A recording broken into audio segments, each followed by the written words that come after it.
ইনকিলাব মঞ্চের মুখপাত্র শরীফ ওসমান বিন হাদির গায়বানা জানাজা হয়েছে দেশের বিভিন্ন জায়গায়। বিশেষ দোয়া ও মোনাজাতের পর হাদির খুনিদের দ্রুত গ্রেপ্তার এবং দৃষ্টান্তমূলক শাস্তি দাবি করা হয়। প্রতিনিধিদের পাঠানো তথ্য ও ছবিতে সিরাজুল মনির শুভর ডেস্ক রিপোর্ট। জুলাই গণ অভ্যুত্থানের সম্মুখ যোদ্ধা শরীফ ওসমান হাদির জন্মস্থান ঝালকাঠিতে গায়বানা জানাজা হয়েছে শহরের কেন্দ্রীয় ঈদগাহ মাঠে। অংশ নেন বিপুল সংখ্যক মুসল্লি। জানাজা শেষে হাদির রুহের মাগফিরাত কামনায় বিশেষ দোয়া ও মোনাজাত হয়। দাবি করা হয় দোষীদের দ্রুত গ্রেপ্তার ও দৃষ্টান্তমূলক শাস্তি।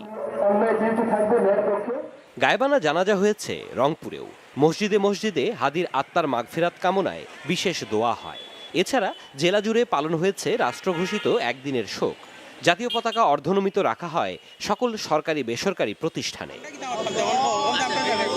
জুলাই যোদ্ধা সংসদের আয়োজনে হাদির গায়বানা জানাজা হয়েছে সিলেটে।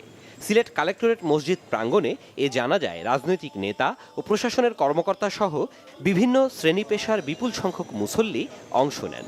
নগরীর চৌহাট্টায় সরকারি মহিলা কলেজের প্রধান ফটকের সামনে হয় মানববন্ধন। নওগাঁর নওজোয়ান মাঠেও হয়েছে ওসমান হাদির গায়বানা জানাজা। ইমামতি করেন বাংলাদেশ মাজলিসুল মুফাসসিরিন নওগাঁ জেলা শাখার সভাপতি মাওলানা হাবিবুর রহমান। এতে প্রশাসনের কর্মকর্তা, রাজনৈতিক দলের নেতা, বৈষম্যবিরোধী ছাত্র আন্দোলনের শিক্ষার্থী সহ বিভিন্ন শ্রেণী পেশার মানুষ অংশ নেন। বগুড়ায় গায়বানা জানাজা বিশেষ মোনাজাত হয়েছে শহরের আলতাফুন্নেসা খেলার মাঠে।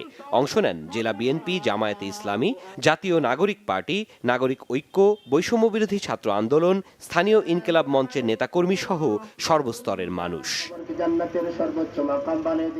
সিরাজুল মনির শুভ, বাংলা ভিশন নিউজ ডেস্ক।